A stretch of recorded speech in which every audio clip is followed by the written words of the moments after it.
Hey guys, it's Mike Man WBA here. Welcome back to episode 2 of the series that is now called CAW-reer Check, or CAW-reer Watch, I should say.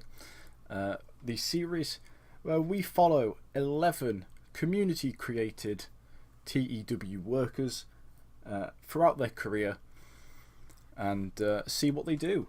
So in the last episode we ran through the introduction, we showed you all the people.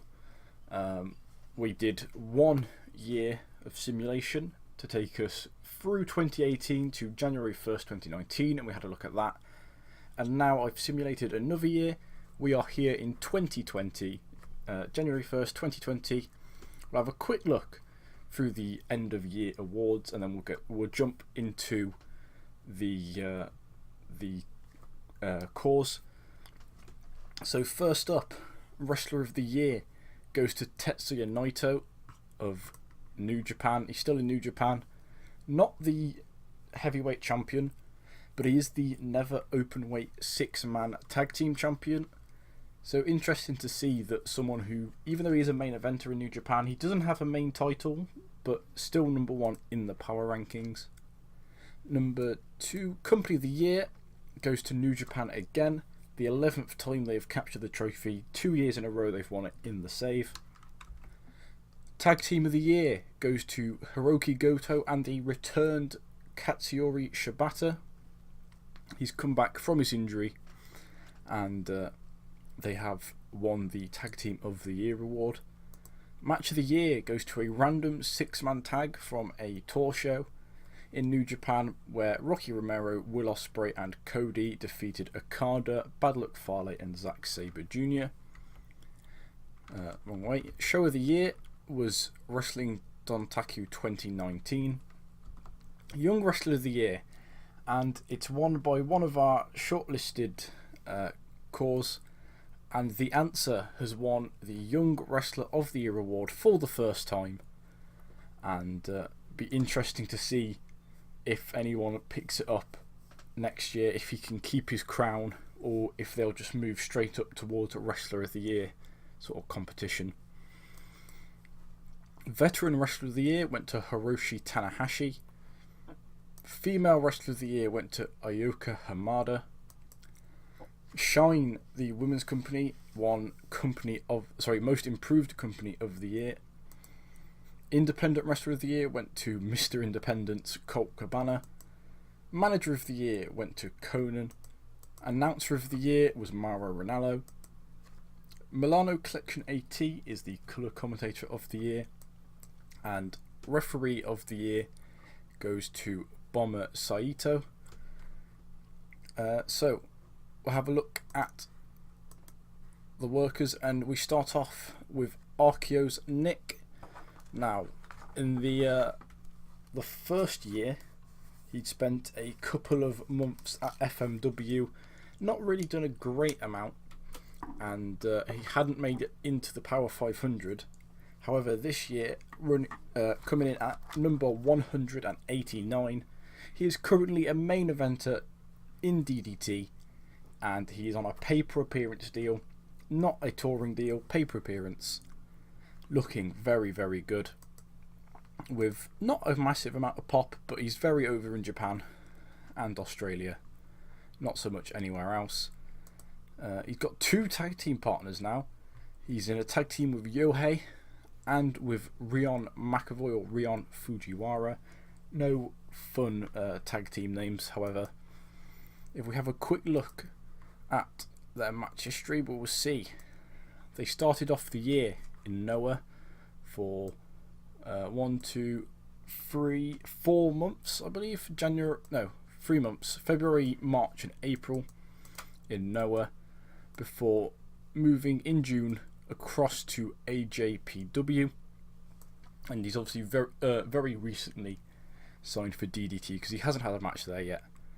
So finishing this year with a win-loss record of 43 wins, 2 draws and 36 losses, so a decent ratio, and pulling in an 89 match rating, or highest match rating. Very impressive by Arceus Nick there. If we have a quick look at his title matches, we'll see they have had a few where his future tag team partner Yohei and Maibach Taniguchi defeated Atsushi Kotogi and Arceus Nick for the GHC tag team titles. So must have been vacant, I believe, the Nowhere tag titles, and him coming out on the losing end there. He then came on the losing side to Takashi Sugiura for the GHC Junior Heavyweight title, Daiichi Hashimoto for the AJPW World Junior Heavyweight title. Him and Iwamoto lost to Kotoka and Ryuichi Sekine for the AJPW All Asia Tag Team titles, and he also lost to Suzuki. Him and Masato Yoshino lost to Suzuki for the AJPW Gaora TV title. So a couple of title matches, unfortunately no victories so far, but not a bad year for Arceus Nick. I don't think there's anything else to look at. We'll just have a quick look. Just one small injury, a bit of knee tendonitis in July, but I don't think it affected him too much. We'll have a quick look. Yeah, he was out for about a month maybe. Missed most of so at the end of July and most of August, but didn't affect him too much. Next up we have Damon Colt, and as we see, we have our first written deal of the series. He is an upper mid-carder on a written deal with AAA over in Mexico. However, he is still based in Ireland in the British Isles, but a lot of pop all over the world for this guy, excluding Europe, but very over everywhere. That written deal with AAA getting him a lot of exposure. If we have a quick look, he's still got that one tag team with Stalker Ichikawa as the franchise players. We'll take a quick look at his match history, and we see, starting off the year, I think he was already touring with Dragon Gate at the end of last year. So he has another month with Dragon Gate, doing fairly decent there before leaving, doing a couple of couple of independent shows. I think he won all of them actually. Yeah, it looks like it. Teaming with Dean Allmark, Greg Burridge, Andy Simmons and Jody Fleisch on independent shows, before moving over to All Japan, doing decently over there as well for a couple of months. And then he's so actually it was probably the All Japan deal and the Dragon Gate deals that got him that popularity, and he's just moved to All Japan. Sorry, not All Japan, to AAA. He's had one match so far, coming out on the winning side, and a bit of a spoiler there for someone else that is over there. But Black Colt and Adonis defeated Dynastia Superfly and Mini Hysteria. Not the best match, but not too bad. And as we see, a phenomenal highest rating of 94, which is actually in a match against fellow competitor Jay Black in All Japan as part of the Royal Road tournament, which was then won by Damon Colt. So we see here defeating Suwama in the final after beating Konosuke Takashita in the semi-final. So Damon Colt won the AJPW Royal Road tournament for 2019, and also he had no other title matches actually. So just won that one title, that one tournament. Didn't cash in a title shot or anything, didn't get anything out of it, but yeah, a solid year for Damon Colt, finishing with 46 wins, 4 draws and 27 losses across all of the companies, which isn't too bad at all. Coming in on the power rankings at number 53, which is very impressive. Yeah, I think that is it for Damon Colt. So next up we have Jay Black, another guy who is written with AAA, same as Damon Colt, the New Zealander. No tag teams for him. He's more nobody wants to team up with the school shooter Jay Black, apparently. Probably not a massive surprise. Another guy who's extremely over across the world. As we look at his power rankings, number 61, so just behind Colt. And if we look at his match history, we see his highest rating also that 94 in All Japan against Damon Colt. And as we see, he's followed very similar pathway. Finished off his Dragon Gate tour before moving to All Japan and then moving on to AAA. Just the one title match for Black, teaming with Daiichi Hashimoto, but being unsuccessful at winning the All Japan, All Asia Tag Team titles against Kotoka and Ryuichi Sekine.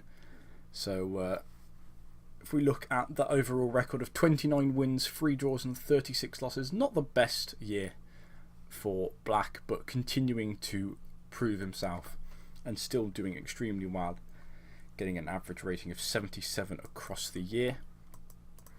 Next up we have the Scotsman Legaramente Divertido, who is still touring, but with New Japan, one of the biggest companies in the world. Not quite as popular in the US and Canada as some of the other guys, but slightly more over in Japan instead. So upper mid in New Japan, very good. And as you see, number 30 in the Power 500, a very good ranking for Divertido. If we look at his match history, we see his highest match rating is a 97 A-star. That's phenomenal. Just like world class match, 5-star match pretty much. So we see here when Okada, The Answer and Bad Luck Fale defeated Kenny Omega, Will Ospreay and Legaramente Divertido in a 97 on a random tour show. Phenomenal. Just a phenomenal match there. As we see here, a 96 here against Trip Kendrick, King of Pro Wrestling. A bit of a spoiler for where Trip Kendrick's been. But if we look, he sort of started the year at Lucha Underground before moving in August to New Japan, where he's been ever since. We'll have a quick look at any title matches he's had. He's had 2, both in Lucha Underground. One for the Lucha Underground Trios, where I think that's AR Fox or Dante Fox, Killshot, which is Shane Strickland, and the Mac defeated Aerostar, Divertido and Argenis to retain the Lucha Underground Trios. And here another one which is probably a mid-card title. I'm not sure what titles Lucha Underground have, but Jeremiah Crane defeated the Mac and Divertido. I assume to retain his title, but I'm not sure. Just that one tag team with Nathan Coulson as the Demolition Crew, which I don't think has been utilised since they teamed before. As you might know from your saves, New Japan throw together a lot of random tag teams and 6-man tags, so maybe look to see him in one in the coming months. Next up, we have Mr. Dalles, who is out injured with a concussion at the minute, but currently on a pay-per appearance deal with Dragon Gate. I'm not sure what his push would be. I would assume it would be with those with that popularity, he'd be probably a main eventer. So we see he is number 86 in the Power 500. So Dalles actually finished last year at Dragon Gate, I believe, and he's gone back. Might actually be touring. I thought he was on. No, wait, he's on a paper appearance there. I'm being silly. So he went away from Dragon Gate actually at the end of the year. Actually had a match at WrestleCon where I'm assuming Scorpio Sky tagged with him, and they defeated Davey Richards and Stevens, which I'm assuming is Idol Stevens or Damien Sandow, before moving to Japan again to wrestle for AJPW, and then moving back towards the end, back to Dragon Gate. Our highest match rating of 89 for Lidl's this year, which was, if we have a look to see where that was, 89. Can't see it there. Must be back near the top somewhere. There it is. A loss to Konosuke Takashita in the Royal Road tournament. So went out in the first round because Takashita lost to Damon Colt in the semi-finals, I seem to remember. So not the best tournament for Lidl's. Also, he'd have had another match. Not the best tournament for Lidl's, but a decent match, so probably a good showing. Hasn't done brilliantly since he returned to Dragon Gate, but probably just hasn't had the competition yet. Finishing the year with 46 wins and 30 losses, no draws, a good record. Had a couple of title matches, and looks like he won the All Japan Pro Wrestling Triple Crown title, defeating Suwama for it and then retaining against him before retaining against Aita Kobayashi. So another person leaving a company while still holding the titles. We saw that Wild Sparrow did it in the first year. Lidl's has done it again here. And if we go back and have a look, coming up short in a loss to Brian Cage for the WWN Championship in January. Coming short against Masaki Mochizuki for the Open the Dreamgate title. And teaming with Suwama to come up short against Doomsday Generation for the AJPW World Tag Team titles.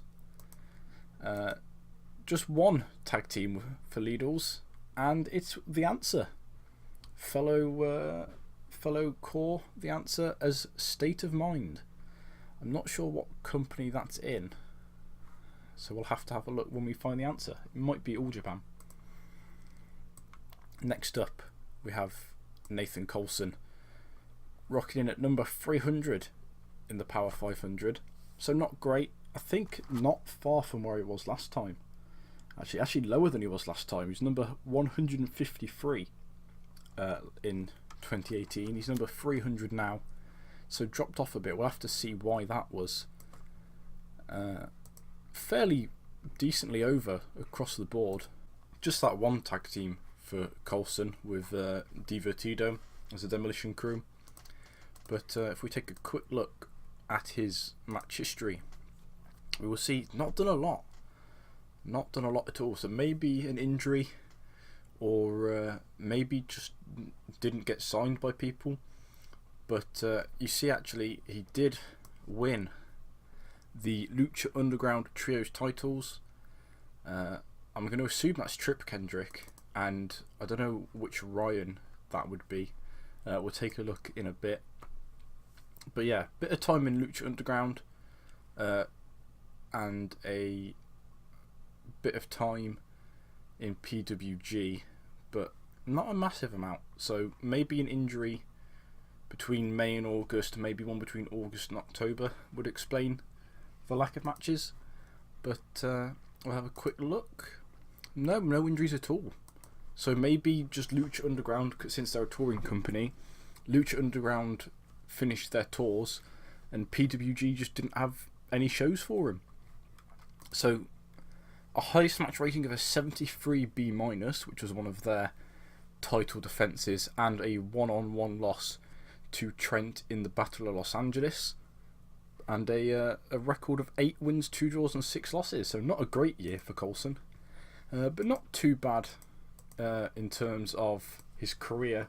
He is still young and will still continue to improve, but hopefully a bit more exciting year for him in the future. I will have a quick look actually at that title history. Yeah, Trip Kendrick and Joey Ryan, and they did lose the titles in the first week of May, but they didn't lose it in a match by the looks of it. So I don't know why they aren't the title holders anymore. Maybe one of them got injured. We'll see if Trip Kendrick got injured. If not, we'll have to assume that Joey Ryan got injured and cost them that title. But next up we have Richard Dunsmore, and he's unemployed. It's not looking great for him. This is the man who spent 7 months in All Japan but only had the one match due to a damaged retina. He's not in the Power 500. He doesn't have a lot of popularity. I'll have a quick look. Only independent bookings for Richard Dunsmore this year. 3 wins, 1 draw and 4 losses on the British independent scene is not good at all for Dunsmore. Very disappointing. A highest match rating of a 37, which means his highest in his career is a 57. An average rating of 32. Not great at all. Obviously no tag teams. Not in the Power 500. No titles for Dunsmore. He'll be hoping he can get his career on track in 2020. Next up we have the answer. Number 22 in the Power 500 is the the young wrestler of the year, currently touring in New Japan as a main eventer in that tag team with Mr. Lidls as State of Mind. We'll have a quick look at his matches.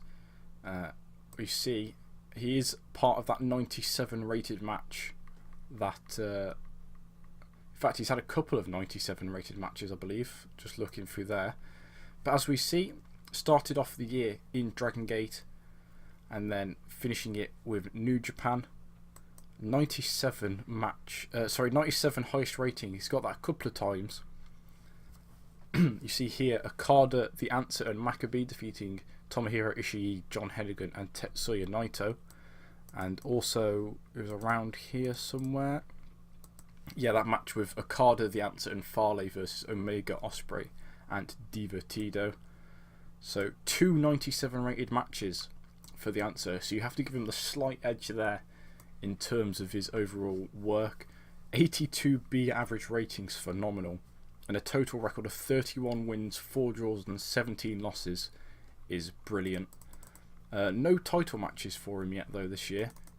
Had the one last year against Fomita, nothing this year, so hopefully New Japan will push him towards a title in 2020 and we can see where that goes. Next up we have The Who, currently number 64 in the Power 500. Unemployed at the minute, but he has had work, I believe. If we have a quick look at the match history for this year, you can see he has just finished a tour with Noah, which started in October. Before that he'd spent quite a large amount of time in Dragon Gate, so not too bad. The highest match rating of an 89. I'll have a quick look to see if we can spot that. I'm going to assume it's up in Noah. Here it is. The Who defeats Kazuhiko Nakajima in October on a tour show. So another good highest rating. Any title matches for the Who? Sorry, no, none this year. But still not bad for him. And 64 in the Power 500 is great.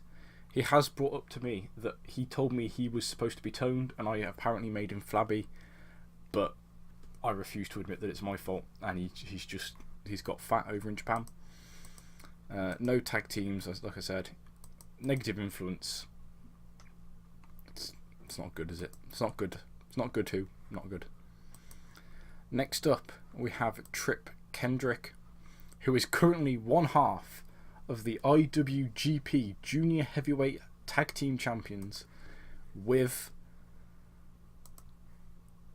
Hiromu Takahashi. Was of course part of the Lucha Underground Trios Champions with Coulson and Joey Ryan. Currently ranked number 46 in the Power 500. He's an upper mid-carder in New Japan and doesn't actually have a team with Takahashi. He's just won the title with him. So like I was saying earlier about Japan making random teams, they've given Kendrick and Takahashi the Junior Heavyweight Tag Team Championships. So I'm choosing to think that Trip Kendrick is in Los Ingobernables now. So that's good for him. As we look at his at the year though, not the greatest of years with a 27 wins, 4 draws, 29 losses. So actually a negative record for the year. but he does have a 96 A-star match, actually against Divertido at King of Pro Wrestling 2019. Got that 96, which is very impressive. An average rating of 79 is also very good. Also, in the Super J Cup, got to the final of the Super J Cup, losing out to Kota Ibushi in a 90, which is great. We'll have a quick look at what other title matches they had. Had all those Lucha Underground Trios matches that I mentioned with Coulson. Just lost out to Ibushi for the Super J Cup. Defeated Bushi and Marty Scurll for the Junior Heavyweight Tag Team titles. And that was in September. They haven't defended them since. And Sanada, Sho and Kendrick just lost out to Naito, Goto and Shibata, who are the current 6-man tag champions. If we have a look at physical, no injuries for Kendrick, so no real reason that I can see why he wouldn't be defending that title. Maybe Takahashi was injured. We'll take a quick look at that now. Hiromu, where is he? Hiromu Takahashi. He is also an upper mid. Oh, he did have an injury in September, but I don't think that's necessarily a bad injury. But maybe it meant that he wasn't booked for a little while just to get over that injury. So yeah, he's the current IWGP Junior Heavyweight Tag Team Champion. And finally, we have Wild Sparrow, just joined DDT, I believe. Actually, no, he hasn't. I remember I looked at this earlier. If we have a quick look at his, not employment history, at his match history, you will see. Joined Noah in February. You might see something there. He left them in April, and he hasn't had a match since. And now, if we have a look, a highest match rating of 86 B+. If we have a look, at his title history, you will see he defeated Mohamed Yone for the GHC Heavyweight title. He was Noah's champion. He defended it against Marufuji and won. But then he suffered the same injury that took out Dunsmore for the majority of 2018. He got a detached retina in April of 2019. He's only just come back, which is why he hasn't got a push in DDT. I think he signed for them. He only just signed for them yesterday. Actually, that's why he hasn't got a push for DDT. But he completed his tour in May with Noah, was injured for another 4 or 5 months, and then signed for DDT just as he's recovered. So Sparrow will be hoping to push forward. Looks very, very good in terms of his popularity. And still just that one tag team with Jay Lethal. Number 96 in the Power 500. You would expect if he hadn't spent most of the year out with injury, that would be a lot higher. So we'll be looking to push up those power rankings in 2020. But that's all of our guys so far. I think we'll take a very, very quick look at WWE. There's actually a couple of companies have folded. I'm not sure what they are off the top of my head. I can see that Fight Club Pro is gone. I think Fight Club Finland, if that was in here, that's gone. A couple of companies have spawned, like Head to Head Wrestling Association, run in New Zealand by Madison Eagles. And also, there was another one that formed.